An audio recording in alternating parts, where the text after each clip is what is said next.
जय हिंद दोस्तों, हीट कक्षा में आपका स्वागत है। आज हम आप लोगों के लिए इस वीडियो में एंशिएंट इंडिया के प्रैक्टिस सेट शुरू करेंगे, जिसमें 10 क्वेश्चन होगा। तो चलिए आज का पहला क्वेश्चन शुरू करते हैं। हड़प्पा सभ्यता का सर्वाधिक मान्यता प्राप्त काल है, तो कौन सा है? तो ऑप्शन हो जाएगा 2, यानी 2500 ईसा पूर्व से 1750 ईसा पूर्व।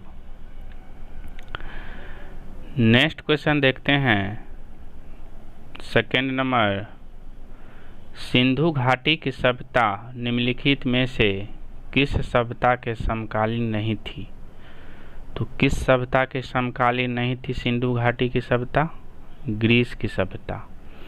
इसका एक्सप्लेनेशन देख लेते हैं। सिंधु की सभ्यता मिस्र की सभ्यता और मेसोपोटामिया की सभ्यता के समकालीन थी, क्योंकि इन देशों के साथ सैंधव वासियों का व्यापारिक एवं सांस्कृतिक संबंध था। सिंधु सभ्यता ग्रीस की सभ्यता के समकालीन नहीं थी। चलिए नेक्स्ट क्वेश्चन देखते हैं। सिंधु घाटी की सभ्यता कहाँ तक विस्तृत थी? तो सिंधु घाटी की सभ्यता पंजाब, राजस्थान, गुजरात, उत्तर प्रदेश, हरियाणा, सिंध और बलूचिस्तान में यह घाटी प्रसिद्ध थी।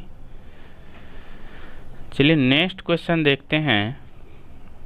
फोर्थ नंबर, सिंधु घाटी की सभ्यता में घोड़े के अवशेष कहाँ से मिले हैं? तो कहाँ से मिले हैं? सुरकोटदा से घोड़े के अवशेष मिले हैं। तो किस सभ्यता में? तो सिंधु घाटी की सभ्यता में। इसका एक्सप्लेनेशन देख लेते हैं। सुरकोटदा या सुरकोटदा गुजरात के कच्छ जिले में स्थित है। कहाँ है? गुजरात के कच्छ जिले में। इस स्थल से सिंधु घाटी की सभ्यता के विस्तार में परिणाम मिले हैं।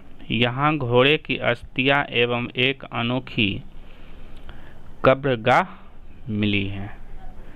चलिए नेक्स्ट क्वेश्चन देखते हैं। 5 नंबर, सिंधु घाटी स्थल कालीबंगन किस प्रदेश में है? तो किस प्रदेश में है? राजस्थान में है। इसका एक्सप्लेनेशन देख लेते हैं। कालीबंगा राजस्थान के हनुमानगढ़ जिले का एक प्राचीन एवं ऐतिहासिक स्थल है। यहाँ हड़प्पा सभ्यता के बहुत दिलचस्प और महत्वपूर्ण अवशेष मिले हैं। कालीबंगा एक छोटा नगर था। यहाँ एक दुर्ग मिला। प्राचीन दृष्टदती और सरस्वती नदी घाटी वर्तमान में घंघर नदी का क्षेत्र में सैंधव सभ्यता से भी प्राचीन कालीबंगा की सभ्यता पल्लवित और पुष्पित हुई। चलिए नेक्स्ट क्वेश्चन देखते हैं। 6 नंबर, निम्नलिखित में से किस पदार्थ का उपयोग हड़प्पा काल की मुद्राओं के निर्माण में मुख्य रूप से किया गया था? तो कौन सा था वो? इसका सही आंसर क्या हो जाएगा? सेल खड़ी। चलिए इसका एक्सप्लेनेशन देख लेते हैं। सेलखड़ी रत्न सफ़ेद रंग का मृदु पत्थर होता था। सेलखड़ी रत्न का उपयोग क्रीम पाउडर आदि बनाने के काम में किया जाता है। हड़प्पा के लोग मोतियों, मोहरों और कई अन्य कलाकृतियों को बनाने के लिए बड़े पैमाने पर स्टीटाइट का इस्तेमाल करते थे, इसलिए इसे स्टीटाइट सभ्यता कहा जा सकता है और यह कई प्रकार के शिल्पों के लिए एक महत्वपूर्ण कच्चा माल था।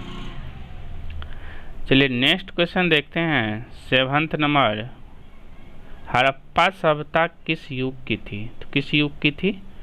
कांस्य युग थी। कौन सा युग? कांस्य युग। चलिए नेक्स्ट क्वेश्चन देखते हैं। 8 नंबर, सिंधु घाटी सभ्यता के लोगों का मुख्य व्यवसाय क्या था? तो सिंधु घाटी सभ्यता के लोगों का मुख्य व्यवसाय व्यापार करना था। क्या था? व्यापार करना।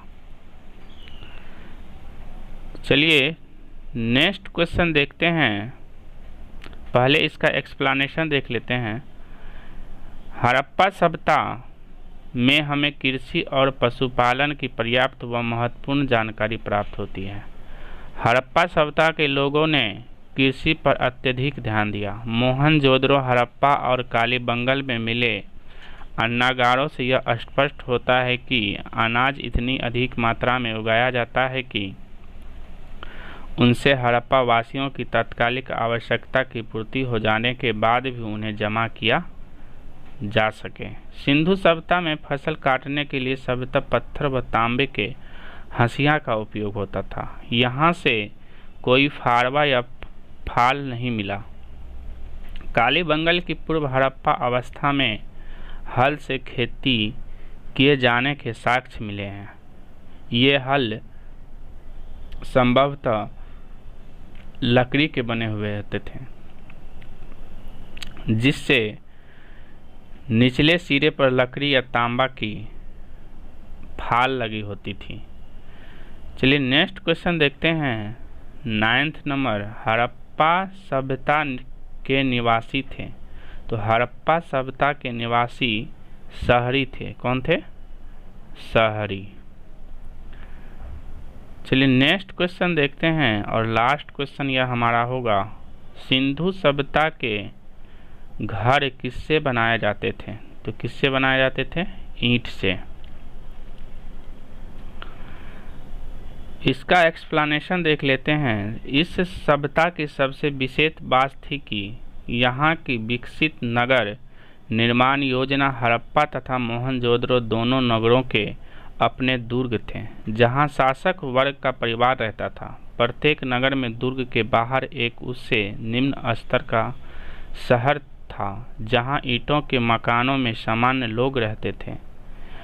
इस नगर भवनों के बारे में विशेष बात ये थी कि ये जाल की तरह विन्यस्त थे, यानी सड़कें एक दूसरे को समकोण पर काटती थी और नगर अनेक आयताकार खंडों में विभक्त हो जाता था। ये बात सभी सिंधु बस्तियों पर लागू होती थी, चाहे वो छोटी हो या बड़ी। हड़प्पा तथा मोहनजोदड़ो के भवन बड़े होते हैं। वहाँ के स्मारक इस बात के परिणाम है कि वहाँ के शासक मजदूर जुटाने और कर संग्रह में परम कुशल थे।